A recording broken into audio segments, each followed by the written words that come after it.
Écologie. Moi, président de la République, qu'il démissionne. C'est de la poudre de perlimpinpin. Nous avons les moyens et la volonté de nous retrouver autour de valeurs et d'objectifs communs. Hémicycle, la chronique politique de ce grand journal. Bonjour Yves Tréhard. Bonjour Steve. Ravi de vous retrouver comme tous les vendredis après-midi sur Radio J. Vous êtes le directeur adjoint de la rédaction du Figaro. Yves, on se penche avec vous cet après-midi sur l'accord trouvé la nuit dernière par les dirigeants de l'Union européenne en matière énergétique. Un consensus a été trouvé entre les 27 autour d'une feuille de route devant aboutir à la mise en place d'une série de mesures destinées à endiguer la flambée des prix de l'énergie pour les ménages et pour les acteurs économiques. Reste maintenant à s'entendre sur les détails de ces actions et le plus dur commence peut-être Yves, en particulier sur la question du plafonnement des prix du gaz qui divise la France et l'Allemagne. Oui, alors vous dites, vous savez, il faut pas trop être inquiet quand même parce que Jean Monnet disait que l'Europe elle avançait par les crises. C'est grâce aux crises qu'elle avance et on l'a vu avec d'ailleurs la crise du coronavirus. C'est comme ça qu'on a réussi à mutualiser pour la première fois nos emprunts et donc nos dettes. Et puis là, on a vu que Poutine nous rendait pour une fois service parce que on présentait un front uni face à lui. Alors l'histoire de l'énergie, effectivement, l'Allemagne est très dépendante du gaz russe. Et ce que l'Allemagne ne veut pas et que les autres veulent en Europe, enfin la plupart, dont la France, ils veulent un plafonnement du prix du gaz. Alors Olaf Scholz, qui essaye de s'affirmer aussi à la tête de l'Allemagne et de s'affirmer dans le paysage européen, dit non.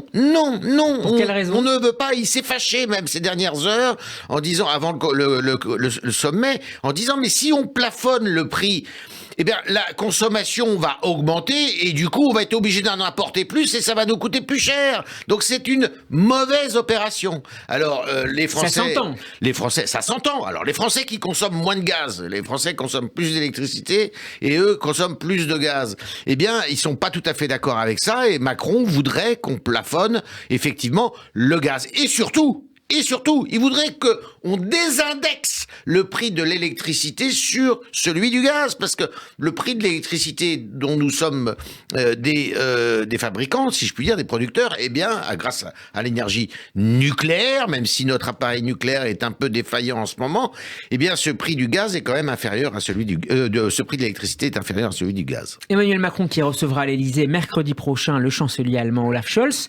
Dans le même temps, le Conseil des ministres franco-allemands, prévu initialement le même jour, a été reporté au mois de janvier. Quelle est la relation entre les deux dirigeants, Yves ? Elle n'est pas très bonne, je vais vous dire. Et elle n'est pas bonne entre Paris et Berlin bien avant la guerre russo-ukrainienne et bien avant d'ailleurs l'arrivée d'Olaf Scholz à la chancellerie, même si ça n'a fait que accentuer, je dirais, d'une certaine façon, la mauvaise humeur entre les deux pays. Du temps de Angela Merkel regardait d'assez loin ce petit jeune homme qui s'appelait Macron et qui voulait exercer le leadership de l'Europe alors qu'il était inexpérimenté et qu'elle avait le poids des années derrière elle. Alors, avec Olaf Scholz, ça s'est accentué pour plusieurs raisons. D'abord, il y a eu cette crise, vous l'avez dit, du gaz, de l'énergie, et ça, on n'est pas sur la même longueur d'onde parce qu'eux sont beaucoup plus dépendants de la Russie que nous. Après, il y a eu l'histoire du gazoduc aussi, de l'oléoduc plutôt entre l'Espagne et la France, qui finalement, hier, ils ont réussi à trouver un accord, et cet oléoduc va être créé. Après, vous avez tout ce qui concerne l'armement. Et c'est là où ça achoppe beaucoup aussi. C'est la construction d'un avion de combat franco-allemand. Les Allemands veulent bien participer à cette affaire, mais à la condition expresse que Dassault Aviation leur donne les clés du camion, si je puis dire, le pilotage de l'opération. Donc ça pose un problème. Deuxième problème aussi sur le plan de la défense, c'est que la France est beaucoup plus allante que l'Allemagne, alors que l'Allemagne, évidemment, veut pas se départir du parapluie américain. Et on peut d'ailleurs ajouter à ce sujet, Yves, et je voudrais vous y faire réagir, les tensions qui existent au sujet du bouclier antiaérien pour la défense européenne, soutenu par par une dizaine de pays de l'OTAN, et ça va intéresser particulièrement nos auditeurs. Berlin projette de se tourner pour protéger le nord et l'est de l'Europe vers l'industrie américaine pour acquérir le système Arrow 3 qui est développé par Boeing, mais aussi par l'israélien IAI, un projet dont la France a été écartée. Oui, alors la France a été écartée de ce projet. Effectivement, l'Allemagne a réussi, Olaf Scholz a réussi à réunir 12 pays avec l'Allemagne, et la France le voit de très mauvais œil, parce que, si vous voulez, il y a un grand principe, effectivement, avec les Israéliens, bon, c'est le dôme de fer existe en Israël, qui est beaucoup plus difficile à mettre en œuvre, à mon avis, et de tout l'avis de tous les spécialistes en Europe. L'Ukraine le demande aussi, d'ailleurs, ce dôme de fer. Face aux drones ukrainiens. Qu'est-ce que reproche Macron face aux drones iraniens. Qu'est-ce que reproche Macron à Scholz? De jouer en solo, vous savez comment on dit en football, il est perso le Scholz, il est perso. Et ce qui est aussi une des manifestations de son, je dirais, de sa façon d'exercer le pouvoir solitaire, c'est ce plan de 200 milliards d'euros qu'il a décrété pour effectivement surmonter la crise en Ukraine et la crise énergétique. Et il a même pas passé un coup de fil à Macron, il a même pas essayé de dire aux Européens, est-ce que c'est compatible avec ce qu'on fait en Europe? Rien du tout cela. Donc, les Allemands qui sont volontiers là pour faire la leçon aux autres, eh bien là, il la joue très personnel. Et ils ont un allié de poids dans la maison.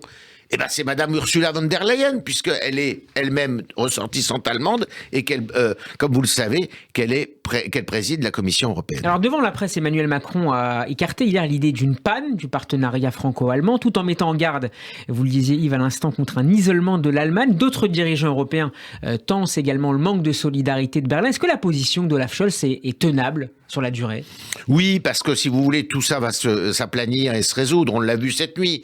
Cette nuit, bon, ils nous baladent, hein. Bon, ils nous disent que ça va s'arranger, peut-être, mais les conflits, les différends sont encore là.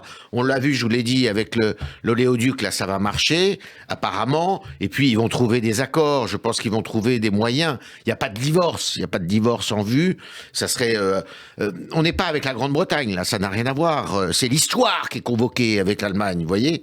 Et donc là, il y a pas moyen. Simplement, le constat de tout ça, c'est quoi? C'est que le centre névralgique de l'Europe se déporte peu à peu vers l'Europe centrale et vers l'Europe de l'Est. C'est-à-dire que l'Allemagne, avec la Pologne, avec les pays d'Europe centrale, avec l'Ukraine, d'une certaine façon, qui n'est pas encore dans l'Union européenne, eh bien l'Ukraine qui est au centre de toutes les attentions aujourd'hui, on voit bien que, et puis la Grande-Bretagne qui n'est plus là, on voit bien que l'Europe, eh bien c'est l'Europe de l'Europe centrale et l'Europe hanséatique aussi, vers les pays du nord de l'Europe. Merci beaucoup Yves Tréhard d'avoir été avec nous. Merci. Hémicycle à réécouter en podcast sur radioj.fr et en vidéo sur notre page YouTube. Nous serons lundi en compagnie d'Alexis Lacroix d'Actualité Juive. Yves Tréhard, à vendredi. En attendant, Shabbat Shalom. Shabbat Shalom.